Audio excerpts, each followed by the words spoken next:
Bonjour à tous et bienvenue dans Demain vous appartient, votre émission sur la série de TF1. Nous sommes déjà le 8 décembre, comme le prouve mon calendrier de l'Avent Miraculous, et alors que les fêtes de Noël approchent à grands pas dans la série, nous allons revenir sur une semaine riche en événements, puisque la semaine précédente, nous avons été gâtés. Alors qu'ils sont en cavale, Nour fait croire à un problème de santé pour revenir à 7. Martin arrête Jules, qui accuse Robin d'être responsable de l'incendie. Même si Robin admet avoir dit que tout devait partir en flammes, il nie avoir provoqué cet incendie.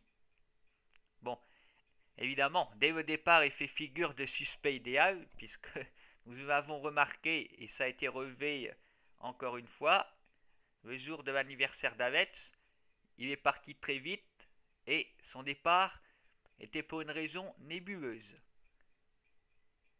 Mais demain nous appartient bien nous surprendre. Je pense à un autre personnage, et si c'était Jeanne?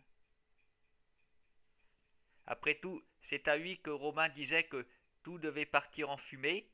Peut-être l'a-t-elle prise au mot. Elle avait pris des somnifères, comme le pense Romain, pour se suicider. Elle avait peut-être prévu aussi de partir en fumée.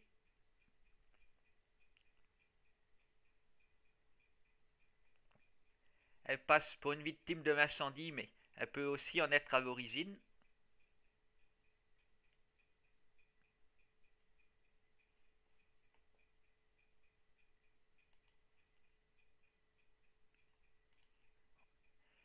Jules pardonne rapidement à Nour et lui permet de faire l'amour pour la première fois. Nour a donc réalisé le rêve qu'elle souhaitait faire un an plus tôt, en septembre 2018. Je vous rappelle que Judith a été la première à réaliser son rêve de partir en Amérique. Maintenant c'est Nour.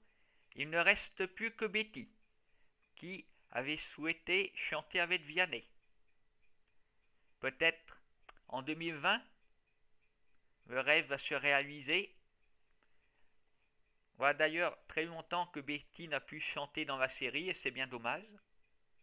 Peut-être pour la fête de la musique.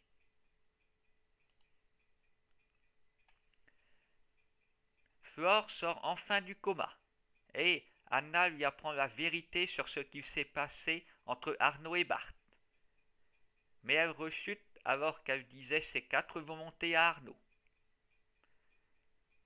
Ce dernier semble perdre le contrôle de la situation.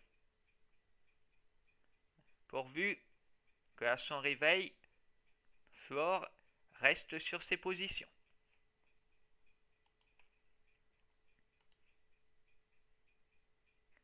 Rose est jalouse du rapprochement d'Antoine avec Ariane. C'est bizarre que ce sosie surgisse après la disparition de Valérie. Et si c'était elle qui se fait passer pour quelqu'un d'autre, car elle enquête sur ce qui lui est arrivé. Ayant perdu la mémoire, elle ne sait pas à qui se fier. D'où une volonté de brouiller les pistes pour éviter la mort.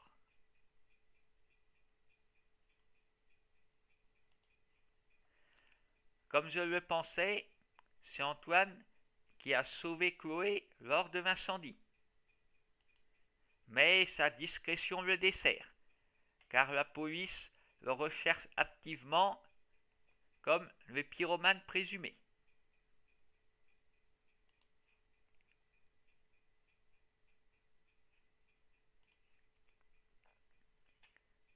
Sandrine découvre ce que Arthur a fait pour aider Laurence lors d'une bagarre, et elle tente de mettre fin à cette guerre avec l'aide de Lou. Ce qui est bizarre, c'est que mercredi dernier, Arthur porte sur lui les clés volées à Timothée le vendredi précédent. Pourquoi Laurence ne les a pas gardées? Et que voulait en faire Arthur? Il ne semblait pas décidé à les lui rendre. C'est vraiment incompréhensible. et avec plusieurs jours de décalage, Timothée a trouvé le coupable.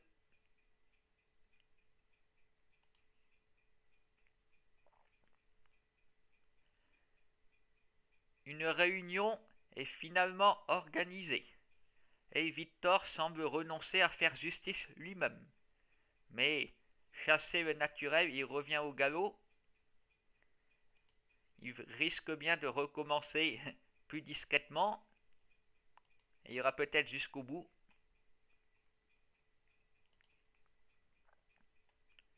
Avec l'aide de ses amis, Leïla réussit à convaincre Samuel de fêter Noël, alors qu'il y est opposé.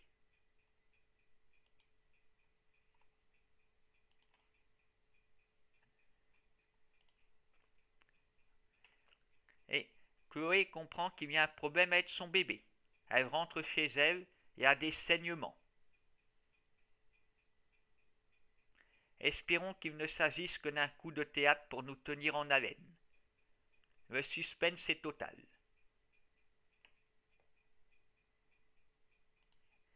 Nous attendrons tous lundi avec impatience pour savoir s'il s'agissait ou non d'une fausse alerte, pourvu qu'un tel malheur ne soit pas supporté par le personnage principal de la série. Nous avons certainement tous passé un très mauvais week-end. Vivement lundi soir sur TF1 pour en savoir plus sur l'état de santé de Chloé et du bébé.